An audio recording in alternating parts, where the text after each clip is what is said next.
오늘 제가 읽어드릴 작품은 최순희 작가의 단편소설 칸나입니다. 이 작품은 막내 여동생 부부의 죽음과 편찮으신 어머니 그리고 정혜라는 딸 사이의 미묘한 가족 간 갈등을 그린 작품인데요. 재미있게 감상해 주시면 고맙겠습니다. 지금부터 작품 낭독을 시작하겠습니다. 끝까지 함께 해주세요.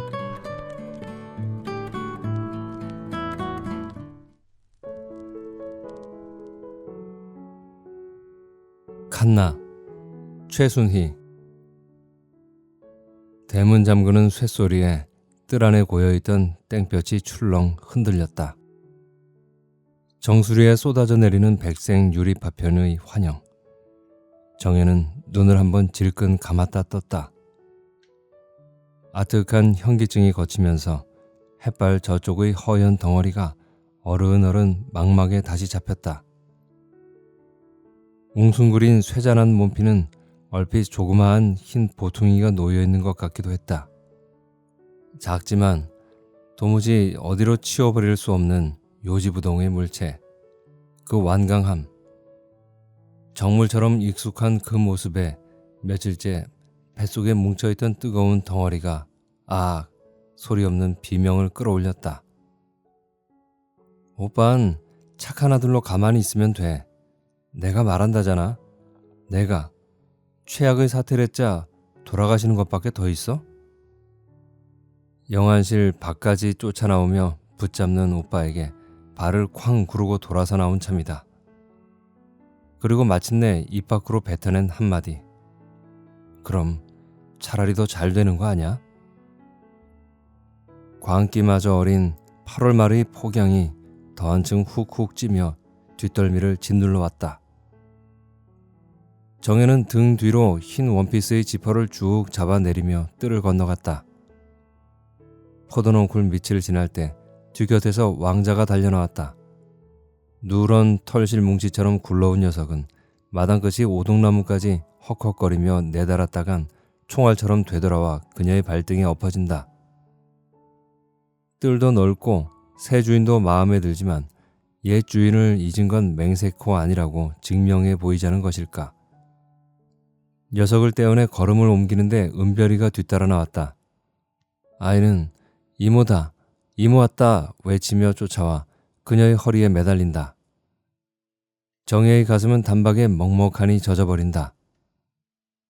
어머니는 난 모른다.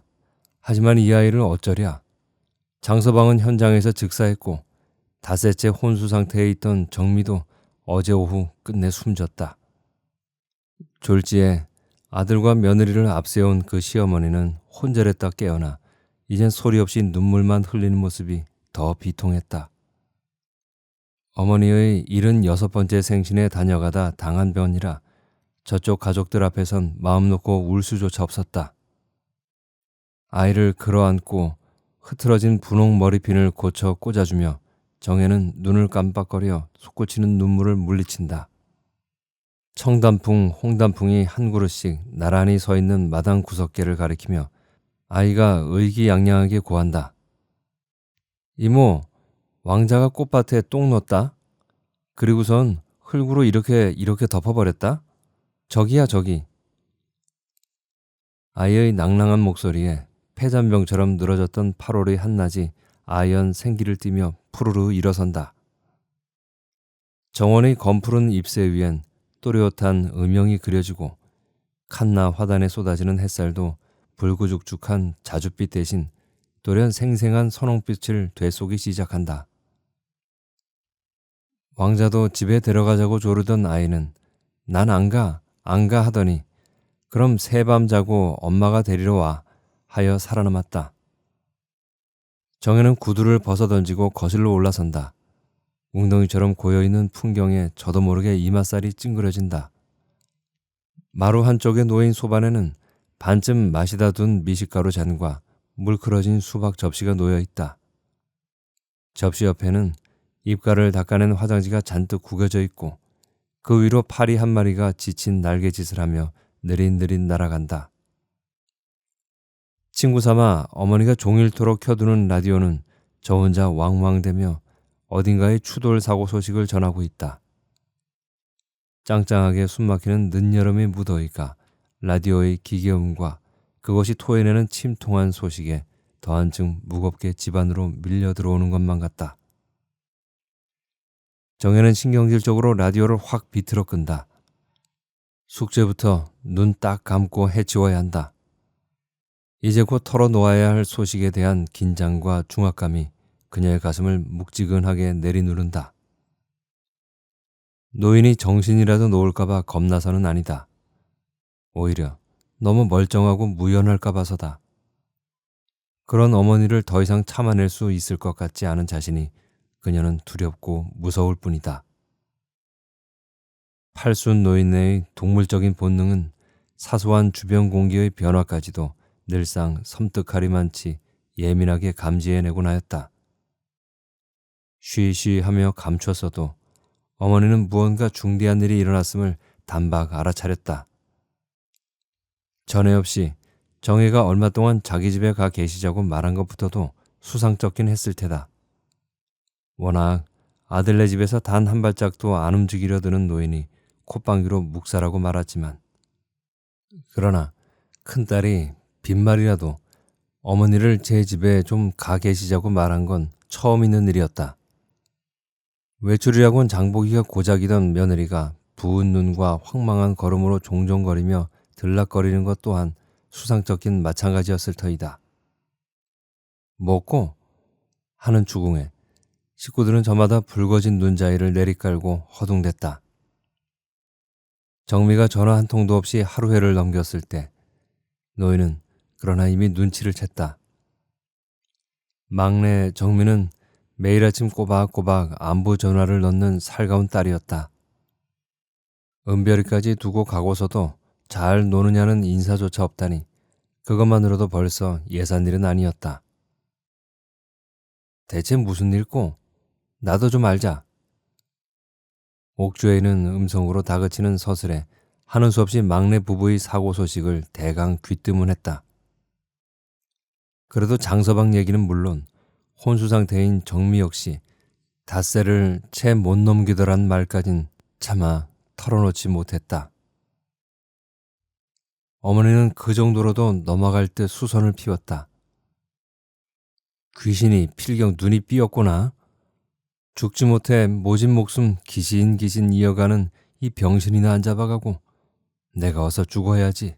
어허, 내가 어서 죽어야 하고 말고 산송장 명줄 붙들고 있는 게 무슨 자랑인가.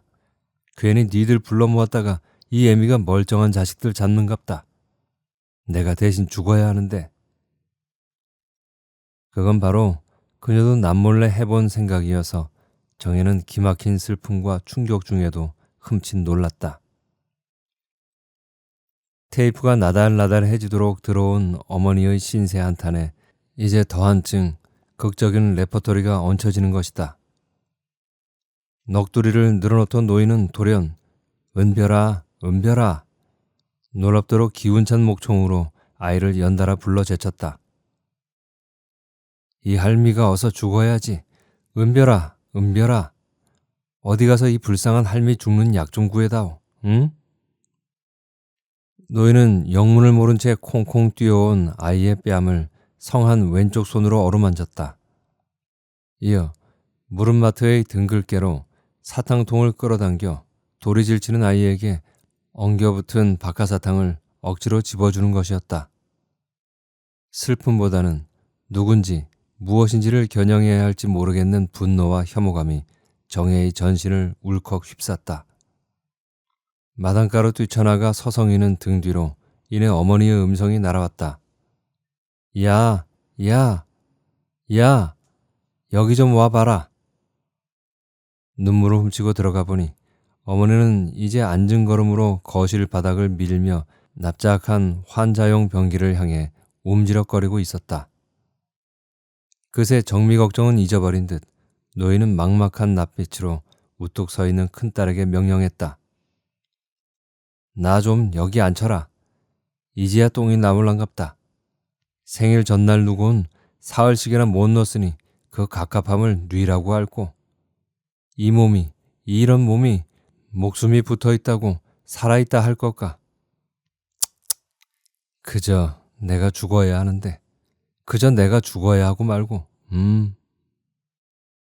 다음날 장서방 장례를 치고 돌아온 정혜와 오빠는 병원으로 직행하여 동생의 용태를 살폈다. 링거와 호흡기를 꽂고 정지한 채 그 어떤 생명의 기미도 없는 정민은 흐느끼는 형제들의 비탄과는 무관하게 곧 다가올 한 시점을 지그시 기다리고 있는 듯 싶었다. 기진맥진한 몸과 마음으로 저녁 늦게 집에 돌아와 보니 노인과 고3짜리 손녀딸은 켄터키 프라이드 치킨을 놓고 방금 한바탕 싸운 참이었다. 인정 많은 작은 고모를 무척 따르던 민희는 별종이라도 보는 듯 염호가 가득한 눈으로 노인의 등판을 쏘아보며 제 엄마에게 일러바쳤다. 제깐엔 저녁상을 차린답시고 할머니가 좋아하셨지 싶어 치킨을 사왔다. 그러나 노인은 너는 고3씩이나 된다는 아이가 중풍엔 닭고기가 안 좋다더라는 것도 모르느냐? 오죽하면 내가 그 좋아하던 닭고기도 끊었겠느냐? 아무리 공부가 중해도 병든 할미에게 얼마나 관심이 없으면 그러겠느냐면서 언짢아 했다. 당돌한 손녀는 울며 불며 할머니에게 대들었다. 그렇게 싫으면 잡숫지 않으면 되잖아요? 기껏 다 드시고 나선 왜 그러세요? 할머니는 딸이 그 지경으로 병원에 누워있는데도 무슨 엄마가 꼬박꼬박 시간 맞춰 배가 고프세요? 아무리 노인이고 환자라지만 정말 너무하세요. 할머니는 고모가 그냥 조금 다친 줄만 아시니까 그렇지. 궁색하게 한마디 누지르긴 했지만 정혜 자신도 그 말을 믿는 건 아니었다. 잔뜩 노염을 탄 노인은 노인대로 구시렁거리며 화풀이를 했다. 병원에야 의사도 있고 간호사도 있고 밥때가 되면 집에 들어와 아픈 어매랑 시어미도 챙겨가면서 병원을 들여다봐도 들여다봐야 할 게 아니냐는 것이다. 아, 끓어오르는 비명에 정혜는 도망치던 노인 곁을 물러나왔다. 불어 저러시나? 온갖 덧정이 다 없어졌다. 자칫 끼어들었다간 일껏 감춰온 기막힌 상황만 까발리고 말 게 분명했다. 어머니도 물론 막내 부부를 궁금해하고 걱정은 했다. 그러나 당장 7년 묵은 내 병과 내 몸이 더 중요한 건 어쩔 수 없었다. 어디를 얼마나 다친 거냐고, 아직 얼마나 더 오래 있어야 퇴원하는 거냐고 캐물으며 염려하다간 곧이어 정민애로 인한 불평과 가족들의 관심 소홀에 어린애처럼 투정을 했다. 진정으로 걱정을 한다기보다는 그저 잊었던 어머니 역을 생각해내곤 다른 자식들 앞에 체면치레로 연극을 하는 거나 아닌지. 정혜는 올케 앞에 사뭇 민망하고 의심쩍어지기까지 했다. 그러니 이제 엄마 마음 크게 잡숫고 들으셔야 해요 하고 입을 뗀 순간 그녀는 제 귀에도 연극 대사처럼 과장되고 공허하게 들리는 말의 울림에 자조했다. 엄마 마음 크게 잡숫고 들으셔야 해요. 정미가 상태가 좀 안 좋아요. 의식이 안 돌아와요. 아니, 사실은 처음부터 그랬어요. 닷새 전부터요. 그리고 이제 갔어요. 어젯밤에요. 오빠에게 큰 소리 칠 때와는 달리 그녀의 말은 두서없이 갈팡질팡했다. 마침내 입 밖에 꺼내물어서 동생의 죽음은 돌이킬 수 없는 기정사실이 되고 말았다. 깊은 숨을 쉬면서 정혜는 두 팔을 넓게 벌리고 기다린다. 이제야말로 노인이 기함에 쓰러질 차례다. 등골을 따라 따가운 땀줄기가 주르륵 미끄러진다. 딸은 싸움이라도 하듯 어머니의 눈을 얽매이고 들여다본다. 저것인가? 그게 짧은 한순간 노인의 눈빛이 출렁 흔들린 것도 같다. 아니, 그저 하얀 햇살 그림자가 반사된 것뿐인지도 모르지만 그러나 다음 순간 보이지 않는 차단막이라도 쳐진 듯 노인의 완강한 눈빛에선 더 이상 아무것도 읽을 수 없다. 마침내 노인이 무엇라고 입을 달싹거린다. 네? 수박이요? 정혜는 복주머니처럼 오므려졌다 펴지는 입술 주름을 멍하니 바라본다. 수박? 수박이라고? 엄마 딸이 죽었다니까요. 막내딸 정미 말이에요. 정미. 정미가 끝내 가버렸다고요. 제 말 안 들리세요, 엄마? 장례를 치러야 해요. 내일이요. 엄마가 제일 사랑하는 자식이잖아요. 쉰 목소리로 부르짖으며 정혜는 노인의 어깨를 거칠게 흔든다. 그녀의 가슴이 쿵쿵 뛰고 있다. 노인네가 충격으로 어떻게 되어버린 것일까? 어머니는 진땀을 흘리는 딸의 얼굴을 노려보며 또박또박 명령한다. 목마르다. 수박 좀 먹자. 정미처럼 한 입에 쏙 들어가게 잘 나오느라. 미니녀는 수박 자르는 솜씨도 어찌나 거친지. 정혜는 두 손을 축 늘어뜨린 채 망연히 앉아있다. 오빠와 싸워가면서 비장한 결기로 털어놓은 소식이다. 그런데 세상에 수박이라니. 아, 어서. 녹이마저 띈 최근에 정혜는 벌떡 몸을 일으킨다. 그녀는 부엌 대신 건너방으로 뛰어들어간다. 자기 방 책상 앞에 앉아 귀를 곤두세우고 있던 미니가 열린 문으로 내다보다 얼른 고개를 돌린다. 방 한가운데에 우뚝 선 채 정혜는 어쩔 줄 몰라 사방을 둘러본다. 어머니는 내 말을 알아나 들으신 건가? 내가 노인네를 이젠 정신마저도 삐끗하게 만든 것일까? 미칠 듯한 혼란과 더위에 온몸에 붉은 발진이 쫙 돋는 것만 같다. 정혜는 두 손을 등 뒤로 돌려 반쯤 내렸던 지퍼를 마저 끌어내린다. 나일론 안감까지 있는 린넨 원피스는 땀이 질척하게 배인 잔등에 척 들러붙어 떨어지지 않는다. 굵은 땀줄기가 뱀처럼 스물거리며 가슴팍의 골을 따라 흘러내려간다. 지난 엿새간의 밤낮이 꿈만같이 아득했다. 어제 저녁 마침내 정미의 임종을 확인하고 돌아보니 이젠 어머니와 은별의 문제가 고스란히 남아있었다. 오빠는 어머니에게 알리다니 천부당 만부당한 얘기라며 펄쩍 뛰었다. 충격받고 어머니까지 쓰러지는 날이면 그야말로 줄초상 아니냔 것이다. 정의 생각은 달랐다. 반신을 못 쓴단 것뿐 어머니의 정신은 징그러울 정도로 총총했다. 정미 내외 병원에 눕혀놨다는데도 자기 아픈 투정만 하는 노인네가 아닌가. 또 설사 지금 당장은 숨긴다 해도 그 다음엔 어쩔 것인가. 아침마다 전화하고 퇴근길에 들르고 울엄마 울엄마 하면서 지극정성 받들던 막내를 형제들끼리 쉬쉬하면서 서둘러 땅속에 묻어버린다.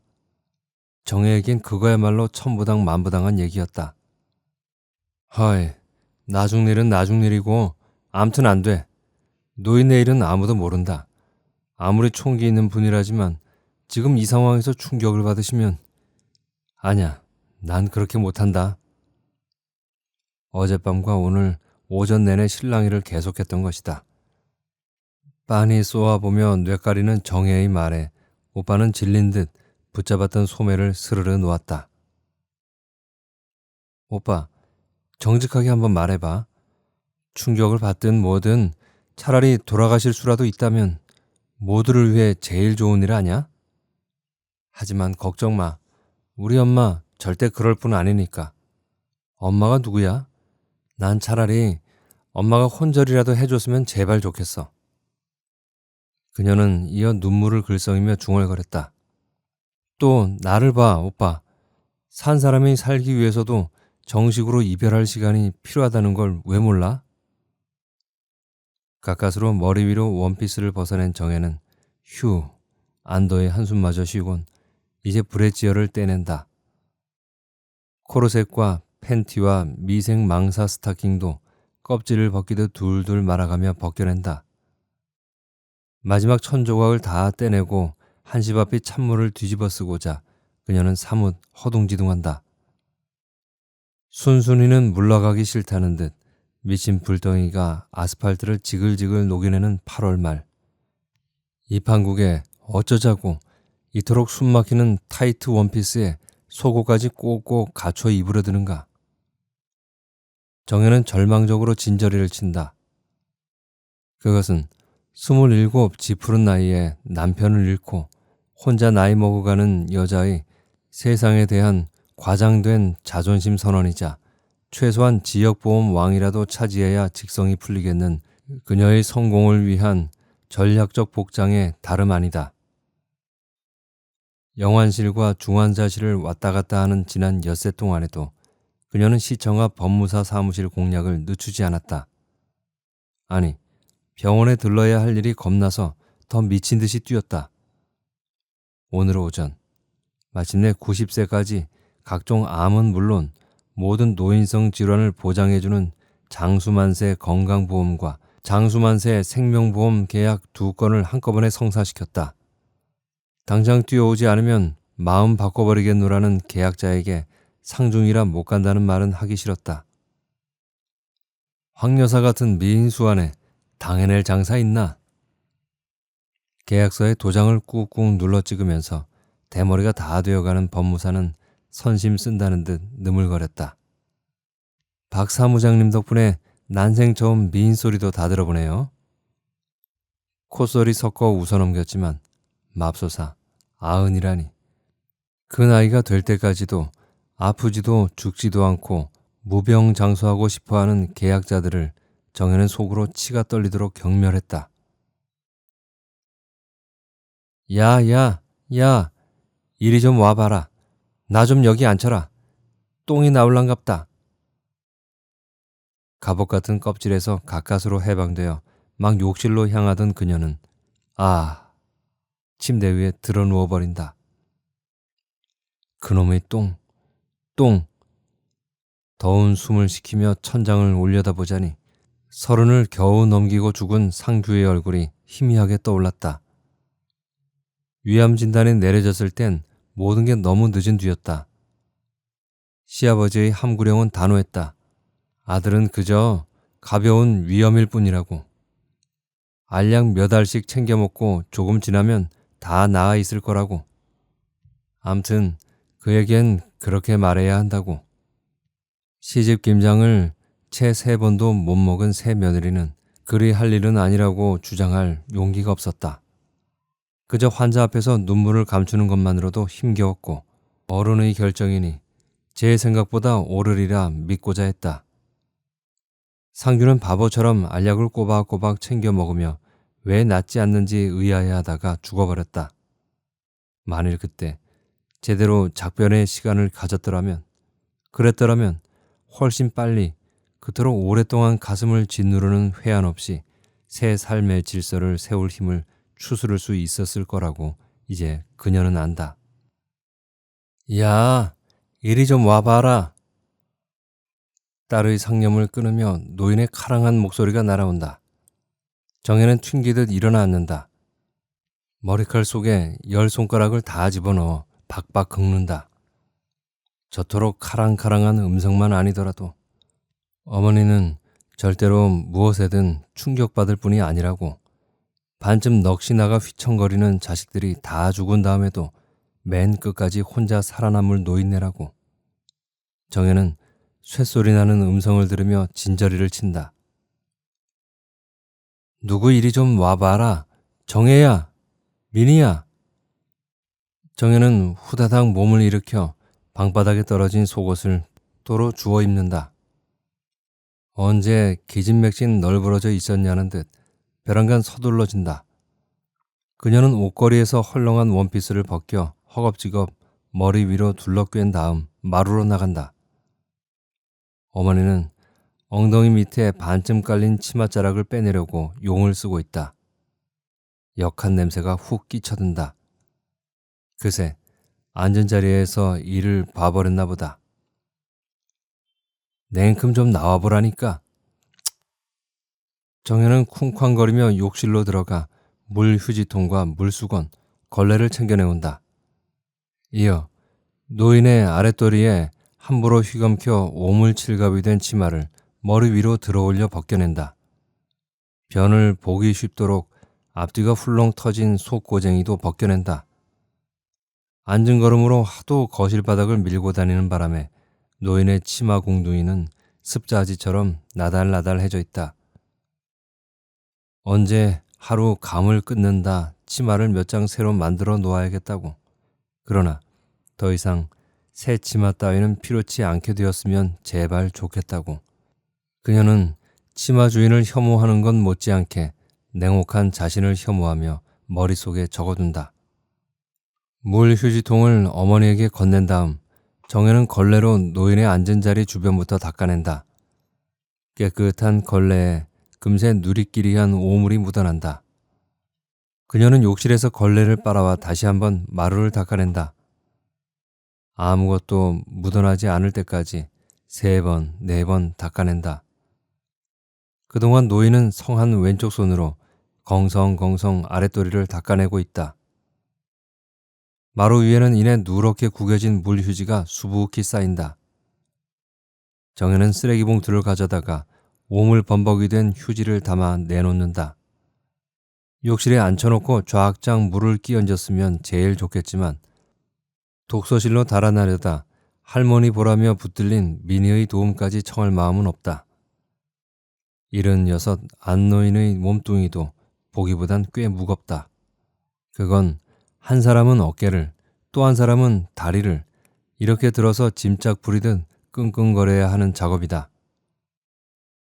죽음에는 왜 순서도 없을까? 어째서 정민애였나? 왜? 지난 며칠간 수도 없이 짓씹었던 생각을 그녀는 다시금 질근질근 씹는다. 1년, 2년도 아니고 자그마치 7년이다. 그 긴 세월을 병든 시어미에게 바둑이처럼 붙들려 사는 올케에게 그녀는 노상 어깨를 펴지 못하고 살았다. 차라리 올케가 못된 며느리이기나 했으면 마음이 조금은 가벼웠을까. 오빠도 올케도 천성이 워낙 심약하고 착한 사람들이었다. 10몇 년째 풀린다 하는 그린벨트만 풀리는 날이면 만만치 않은 금덩이로 돌변할 게 틀림없는 의왕의 임야를 무기로 휘두르면서 늙은 어머니는 반신불수로 앉아서도 아들 며느리를 마음대로 쥐락펴락 해왔다. 그 당당함이란 젊어서는 상술 좋은 동대문 포목상으로 또 늙어선 통 크고 수완 좋은 계주로 앞으로 뒤로 재산을 불려가던 솜씨에서 하나도 녹슬지 않은 게 분명했다. 3학년 봄학기 등록되었다. 하필 어머니가 눈독 들이던 의왕 땅이 매물로 나왔다. 어머니는 토요일 밤에 건네줬던 등록금을 월요일 아침에 도로 빼앗아갔다. 그리곤 따글따글 모두 긁어 땅에 묻었다. 대학은 잠시 휴학해도 되지만 목 좋은 땅은 한 번 놓치면 그만이란 것이다. 울며 불며 치를 떨었지만 들은 채 할 어머니가 아니었다. 정혜는 피멍이 들도록 이를 악물었다. 그 땅이 장차 제 아무리 큰 금덩이를 쥐어준다 해도 죽어도 만지지 않을 참이었다. 그 이듬해 제대하여 취직한 상교가 졸업장이고 뭐고 그냥 제게 오라 꼬였을 때 어머니 밥 얻어먹기 싫다는 오기 하나로 뒤도 안 돌아보고 그에게로 달려갔다. 벼랑간 사위가 어수선해진다. 조금 전부터 시커멓게 몰려들던 먹구름이 쏴 소나기가 되어 쏟아진다. 은별이는 깔깔거리며 포도덩굴 밑으로 뛰어들고 왕자는 신바람이 나서 온 마당을 이리저리 내닫고 있다. 지푸른 여름 화단 위에 내리꽂히는 빗줄기에 정혜의 가슴 한구석이 조금 뚫리는 것도 같다. 이모! 이모! 불러대던 은별이는 헐떡이며 현관 안으로 뛰어들어와 왕자와 엉켜 뒹군다. 그들의 작은 몸 위로 싱싱한 비냄새가 피어난다. 슬그머니 몸을 일으킨 왕자가 이쪽을 바라보고 있다. 코를 발름거리는 것이 오물 냄새를 맡았나 보다. 기계적으로 손을 놀리면서 정혜는 저 녀석을 여기 데려다 놓은 건 역시 잘한 일이었나 보다고 머리 뒤쪽으로 흘러가는 생각을 따라간다. 썰렁한 빈집에 들어서는 것이 싫어 포메리언 한 마리를 데려다 기르기 시작한 것이 몇 달 전 일이었다. 현관문을 열고 들어설 때면 저녁 역광을 등지고 탐스런 금빛털을 오소소 일으켜 세운 왕자는 미친 듯이 달려들며 맞아주었다. 그러나 배설 훈련에 실패하면서 왕자와 정예의 갈등은 시작되었다. 퇴근하고 돌아와 걸레를 들고 구석쟁이를 뒤질 때면 저도 속은 멀쩡해서 녀석은 잔뜩 겁먹은 눈망울로 주인의 눈치를 살피는데 그녀는 바로 그 지지리도 왕자답지 못한 눈길이 견딜 수가 없었다. 제가 눈 배설물도 해결할 줄 모르는 미무림이 측은하다가도 그녀는 이내 녀석의 옆구리를 내지르며 소낙비 같은 욕설을 퍼붓곤 했다. 이 바보야, 죽어라, 죽어. 왕자는 고개를 갸웃한 채 단추같이 새까만 눈으로 그녀를 말똥말똥 지켜본다. 아무데나 잘못 오줌을 내지르곤 제 죄를 저도 안다는 듯 왜 똥 오줌을 누지 않고선 살 수 없는 것인지 한탄스럽다는 듯 슬프고 청승맞은 눈길을 떨구고 있는 게 꼴배기 싫어서 버리듯 데려다 놓은 것인데 지금 저럴 때의 녀석은 진짜 왕자처럼 고귀하고 무구해 보인다. 뜻밖에도 왕자는 오던 날부터 단풍나무 그늘을 정해 똥을 누곤 뒷발로 흙을 슬슬 긁어 덮어버리곤 했다. 내가 사람보다도 낫구나. 내심 대견하여 왕자야 다정하게 부르니 웬걸 녀석은 그 자리에 발랑 드러누워 할딱이기 시작한다. 은별이가 손가락으로 가리키며 외쳤다. 이모, 왕자 또 빨개진다. 미욱한 녀석.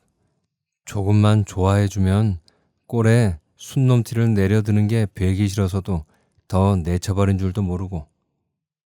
그녀는 얼굴이 확 붉어져 녀석의 배때기를 향해 물수건을 던진다. 녀석은 금세 풀이 죽어 꼬리를 축 늘어뜨리고 비 내리는 현관 밖으로 비실비실 내뺀다. 하여간 수컷이란 족속은 어쩔 수가 없어. 정혜는 녀석의 비굴한 몰골을 흘겨보며 코웃음을 친다. 걸레질을 마친 정혜는 새 치마와 새 고쟁이를 꺼내온다. 치마부터 머리 위로 둘러 씌워 아랫도리를 대강 가린 다음 물수건을 적셔와 어머니의 몸을 거칠게 푹푹 닦기 시작한다. 젊은 시절에는 알이 잠적했을 노인의 몸피는 이젠 수액이 다 빠져나간 고목 등걸처럼 메마르고 파삭파삭하다. 금세라도 사가 바스러질 듯 뼈가 딱딱 맞히는 허벅지엔 살비듬이 후두둑 일어난다. 그 위로 정혜의 굵은 땀방울이 뚝뚝 떨어진다. 아, 지겹고도 지겹구나. 안즉 숨이 붙어있다고 살아있다 할 건가. 이쯤에서 익숙한 탄식을 기다려보나 오늘은 어머니가 아무 말이 없다. 정미 얘길 알아듣긴 들으신 건가? 딸은 어머니의 얼굴을 흘끗 쳐다본다.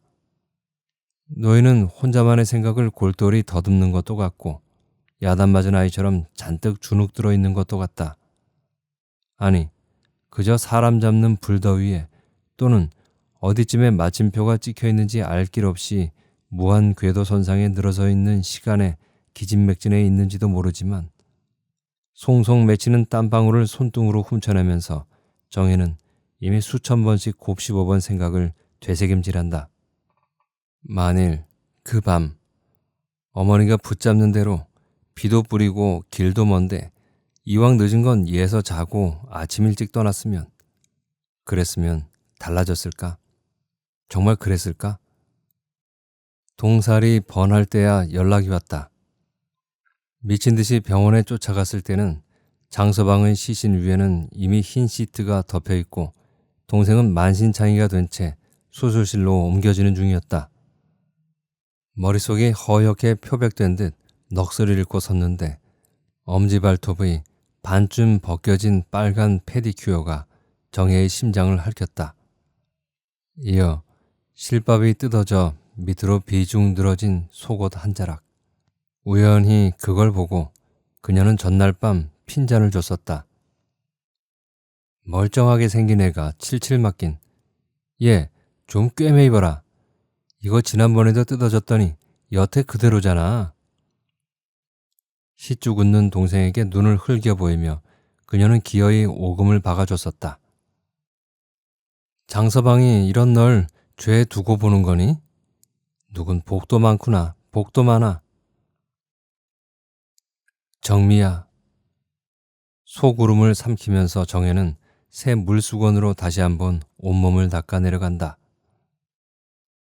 노인의 손바닥은 종이장같이 야들야들했다. 검버섯이 가득 핀 뺨이나 텅 빈 입속보다 이물스럽도록 매끌매끌한 손바닥의 감촉이 늙은 육신의 서글픔을 더욱 실감나게 한다. 비닐막처럼 얇은 손톱이 며칠 새 길게 자라있다. 어머니는 목욕 후 정미가 손톱 깎아드릴 때를 제일 좋아했었다. 초등학교 교사였던 동생은 손톱 하나 깎을 때도 아이 다루듯 세심하고 다정했다. 언니, 우리도 다 늙어. 그래도 아직 살아계신 게 어디야? 언니, 너무 그러지 마. 난 엄마가 누구 눈칫밥도 안 먹고 지금껏 호령호령하며 사시는 게 차라리 더 고맙더라. 타이르듯 속살거리는 음성에 정혜는 손등으로 눈물을 훔쳐낸다. 그리곤 여지껏 넋을 잃고 지켜보던 은별이를 그제서야 발견하고 손을 휘저어 쫓아버린다. 은별이의 뇌리 속엔 외할머니에 대한 기억이 무엇으로 남을까? 아마도 지금처럼 잘못 변을 내지르고 속수무책으로 아랫도리를 드러내고 있는 모습이 가장 선명하게 각인될 것이다. 할아버지는 무릎 위에 정혜를 앉혀놓고 둥개둥개를 잘해주셨다. 담배 쌈지 속에 감춰뒀던 박하사탕도 오빠도 안 주고 동생도 안 주고 그녀에게만 하나씩 꺼내주곤 했다. 그러나 지금 그녀에게 가장 또렷이 남아있는 기억은 무엇인가? 엄마랑 싸우고 난 다음 정혜야, 할애비 쥐약 좀 사오너라. 애국, 이 할애빈 쥐약이라도 먹고 하루빨리 죽는 게 소원이다. 하며 노여워하던 모습이 고작일 뿐이다. 정혜는 67살 아이로 멀뚱 서 있는 어린 계집아이를 본다. 남편 잃은 며느리에게 홀 시아버지가 고울 리 없어. 젊은 어머니는 온갖 지청구를 다하며 할아버지 기저귀를 갈아채우고 있다. 옆에 서 있는 어린 손녀와 눈길이 마주친 순간 노인은 눈을 질끈 감으며 고개를 벽 쪽으로 돌려버린다. 그때 주름진 눈귀를 타고 흘러내리던 한 줄기 눈물. 운명할 때까지 꼬박 나흘간을 할아버지는 극심한 고통 속을 헤매야 했다. 처음 할아버지를 발견한 사람은 정혜였다. 소변이 마려워 잠이 깼을 때 정혜는 할아버지가 악몽을 꾸고 있다고 생각했다. 그러나 신음소리는 제 아무리 악몽이라 해도 너무 심했다. 벌컥 건넌방 문을 연 정혜는 사지를 뒤트는 노인과 흥건하게 쏟아진 쥐약병을 보았다. 아래채 남자에게 할아버지를 업혀 어머니는 아버님, 아버님 부르짖으면서 의원을 향해 뛰었다. 그 전날 쥐약을 놓았단 것밖에 어머니는 어찌된 영문인지 모른다고 했다. 위세척을 하고 다시 큰 병원으로 옮기고 하는 내내 어머니는 아버님, 아버님을 부르며 서럽게 흐느꼈다. 그러다간 흐느낌 사이사이로 입을 꾹 다물고 있는 정혜에게 다짐을 뒀다. 아무에게도 쥐약 얘기는 해서는 안 된다고. 친척들이나 이웃 사람들은 물론 오빠나 정미에게도 비밀이라고. 어떻게 할아버지 손 닿는 곳에 쥐약이 놓였더냐고 정혜는 차마 따져 묻지 못했다. 그 의혹은 15살짜리가 입에 올리기엔 생각만으로도 너무 발칙하고 끔찍했다. 그런데 할아버지를 울리고 죽게 한 어머니는 할아버지보다 더 오래도록 자신이 어느 누구에게 베풀어 본 것보다 훨씬 더 지극한 시중을 받으며 살면서도 당당하기 짝이 없다. 왜 이리 질기고 단단한가? 내 어머니는. 딸이 죽었다는데도 무슨 팔순 노인이 기절조차 할 줄 모르는가?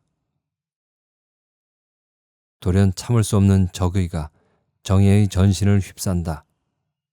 불덩이다. 미움으로 샛노랗게 이글거리는 불덩이. 정혜의 두 손이 저도 모르게 나아가 어머니의 멱에 얹힌다.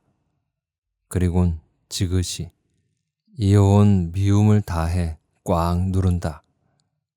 그녀의 얼굴은 창백하다. 앙 담은 입술 사이론 아무 소리도 흘러나오지 않는다. 어디선가 빗물 위를 미끄러지는 차바퀴 소리가 들려온다. 무얼 보고 짖는 걸까? 왕자의 왈왈거리는 소리도 들린 것 같다. 노인은 놀라 두 손을 휘젓지만 무슨 일이 일어나고 있는지 알아차렸을 땐 딸은 이미 두 팔을 축 늘어뜨리고 있다. 노인은 목을 부여잡고 캑캑 기침을 한다. 딸은 어머니를 외면한 채 더운 숨을 몰아쉰다. 현관 우산꽂이 옆에 앉아있던 왕자가 혀를 차듯 끙 한 번 짖는다. 허둥거리며 비껴가던 두 사람의 눈길이 짧게 얽힌다. 노인은 아무 말이 없다. 다만 속을 알 수 없이 우멍한 노인의 눈에 진물 같은 눈물이 고여 있을 뿐이다. 그 안엔 지금은 무슨 생각이 들어있을까? 어머니와 딸은 한판 펀치를 주고받은 복서들처럼 숨을 고르며 그렇게 마주보고 있다. 정혜는 영원히 어머니를 이길 수 없다는 걸 다시 안다. 체념어린 절망으로 그녀의 몸이 가만히 떨려온다. 소나기가 그치고 다시 날이 들었다. 한 줄기 건들바람이 거실의 레이스 커튼 자락을 살랑이고 지나간다. 왕자의 황금빛 털과 칸나 화단에 내리꽂히는 햇살도 좀 전까지의 열기가 한결 수거든 듯하다. 어머니는 왼손으로 포크를 들어 깍두기처럼 썬 수박을 찍어 먹는다. 이가 다 빠진 텅 빈 입을 우물거려 하나를 먹고 다시 또 하나를 찍어 입에 넣고 우물거린다. 굳어버린 오른쪽 입가를 불닭한 수박물이 흘러내린다.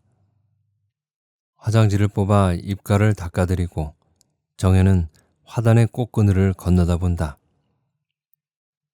방금 전까지도 흙을 헤집으며 수박씨를 심던 은별이는 어느 구석에 숨어 노는지 기척이 없다. 은별아, 이모 집에 가서 이모랑 살까? 엄마는? 왕자도 같이? 그래, 왕자도 같이. 빗물이 조금 고인 물웅덩이 위에 하루살이대가 엉망으로 뒤엉킨 채 낮게 떠 있다. 소리 없는 아우성. 시간이라는 천적과 대결이라도 하자는 걸까? 꽃보다 잎이 더 무성한 여름 화단에는 아지 못할 도끼마저 품은 생명력이 탱탱이 뿜어져 나오고 시간도 낮잠을 자는 듯 그 위로 늪처럼 깊은 정적이 내려앉는다. 손가락으로 화단을 가리키며 문득 노인이 묻는다. 야야, 저 꽃 이름이 뭐이라? 넋놓고 앉아있던 딸은 화들짝 놀라 깨어난다. 언젠가도 한번 들어본 물음이다 생각하는 순간 15살의 어느 여름날이 기억 속에서 풀쩍 뛰쳐나온다. 할아버지 사무제를 치르고 돌아온 어머니는 마루 끝에 우두커니 걸터 앉아있다. 딸은 또 한 번 손톱을 세워 핥혀보고 싶다. 쥐약이 어떻게 거기 있었느냐고. 그래, 이젠 후련하냐고. 망연히 마당을 내다보던 어머니는 뒤통수를 노려보는 딸에게 꼭 지금처럼 물었다. 야야, 저 꽃 이름이 뭐이라? 어머니의 손끝을 따라가 보니 어디서 묻어왔는지 금잔화와 봉숭아 꽃덤불 사이에 선홍빛 칸나 한 포기가 이글거리고 있었다. 칸나라, 빛깔이 참 곱기도 하제. 때 아닌 꽃타령을 비웃으려던 딸은 어머니를 힐끔 훔쳐보았다. 호줄근한 소봉 밑단에는 산역에서 묻혀온 흙덩이가 엉겨붙어 있고, 칸나라, 헛개비처럼 뇌이는 어머니의 눈엔 통곡보다 더 깊은 회한이 맺혀 있었다.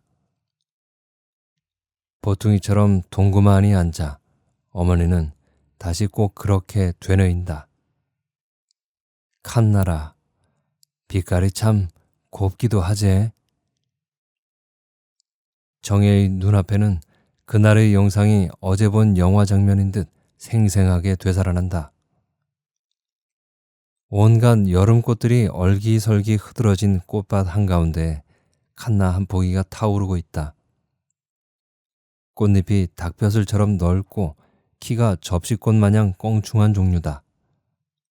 방금 어머니의 뒤통수를 노려본 소녀는 소복 속에 감싸인 당찬 어머니와 불타는 칸나를 갈마보며 두 이미지의 유사성에 놀라고 있다.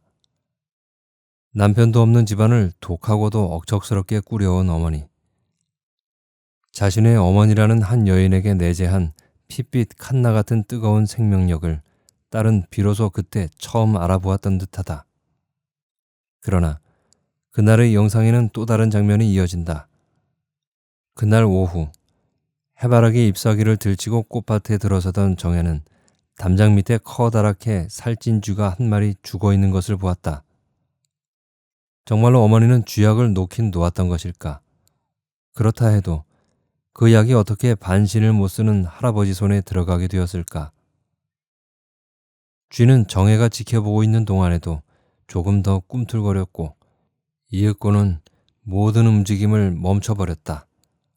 어둑한 꽃덤불 속의 잿빛 주검은 15살 사춘기 소녀에게 그때까지의 그 무엇보다도 강렬한 인상을 남겼다. 한나절 구더기가 들끓은 다음엔 비가 왔고 다시 해가 나왔을 땐 자국은 거뭇하게 오그라들어 있었다. 이렇게 그 여름의 며칠간 정혜는 해바라기 줄기를 헤치고 들어가 한 주검이 흔적도 없이 무로 화해가는 과정을 지켜보았다. 징그럽다는 느낌도 허무하다는 생각도 없었다. 다만 한 생명체의 소멸 과정을 혼자서 목도했다는 애잔한 느낌.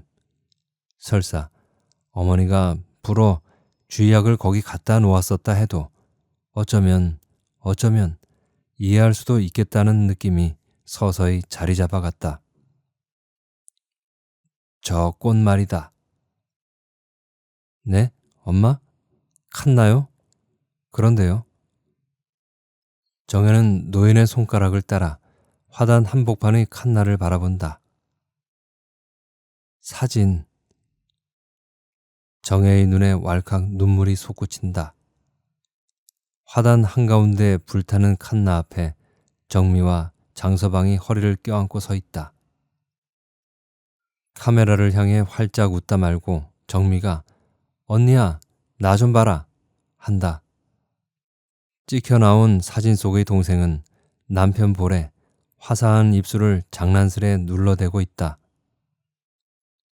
정혜는 꺽꺽 마치는 숨을 참으며 어머니의 늙은 손을 어루만진다.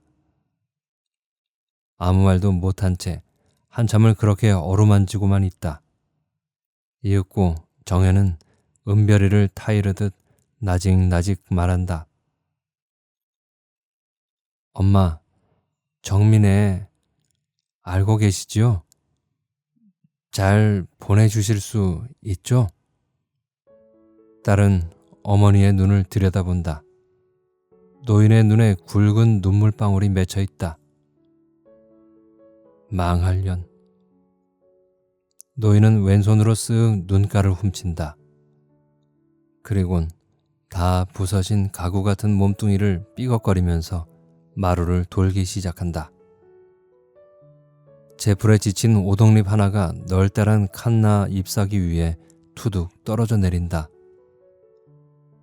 이제 보니 핏빛으로 선연한 꽃잎 한 귀가 누렇게 시들어 있다. 어디선가 한숨인 듯 가만한 바람 한 점이 불어온다.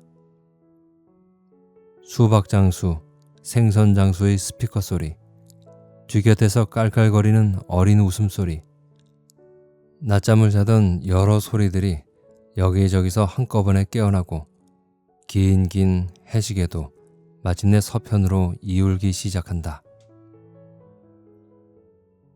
이모, 이모!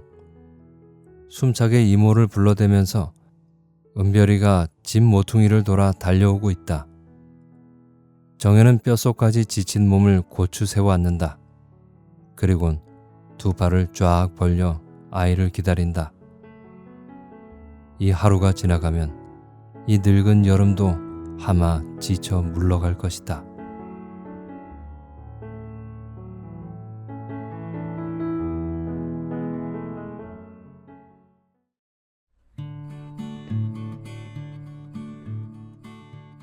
제가 작품에 대해 말씀드리기 전에 이 작품을 들으신 여러분은 아마 비슷한 생각을 하시고 계실 것 같습니다. 어머니를 끔찍이도 위하고 누구보다도 어머니를 이해하던 막내딸이 사고로 죽었다는 소식을 일부러라도 말하고 싶었던 정혜의 심정도 이해가 가고, 그런 소식을 듣고도 그 현실을 모른 척 애써 외면하고자 하는 어머니의 심정도 공감이 가는데요. 정혜는 어릴 적 할아버지를 돌아가시게 한 것이 어머니였다고 마음속으로 믿고 있기 때문에 그런 어머니가 나이 들고 병든 지금 돌아가신 할아버지와 같은 상황에 놓였으면서도 당당한 모습이 믿기만 합니다. 그래서 모진 말을 서슴없이 내뱉곤 하죠. 그리고 두 사람은 화단에 핀 칸나꽃을 보면서 화해였는지 아닌지 모를 감정을 공유하면서 이 소설은 끝이 나는데요. 글쎄요, 어떤가요? 이 소설이 너무나 현실적인 이야기이고 우리 주변에서도 흔하게 누군가의 건너서 듣게 되는 이야기 때문이어서인지 어떤 제 감상을 편안하게 막 말씀드리기엔 좀 어렵다는 생각이 드는군요. 왜냐하면 이 소설은 누가 잘했고 못했고를 따질 수가 없기 때문인데요. 이게 현실이고 누구나 그럴 수 있는 일이니까요. 너무나 현실적인 이야기에 감상을 덧붙인다는 게 어쩐지 부자연스러워지는 느낌입니다. 다만 한 가지 이 소설에서 기억에 남는 건 사고로 죽은 막내 동생의 말인데요. 언니, 우리도 다 늙어. 그래도 아직 살아있는 게 어디야? 이 말이 제겐 더 공감이 되는 부분이었습니다. 나도 여러분도 모든 사람은 다 늙어가고 언젠가는 세상을 떠난다는 것, 그 자연의 섭리 속에서 잠시 머물며 살다가는 우리는 살면서 인연으로 맺게 된 사람들을 미워하지 않고 조금만 더 이해하면서 살면 좋지 않을까 하고 생각해 봅니다. 지금까지 최순희 작가의 칸나를 읽어드렸습니다. 오늘 하루도 수고하셨고요. 편안하고 행복한 시간 보내세요.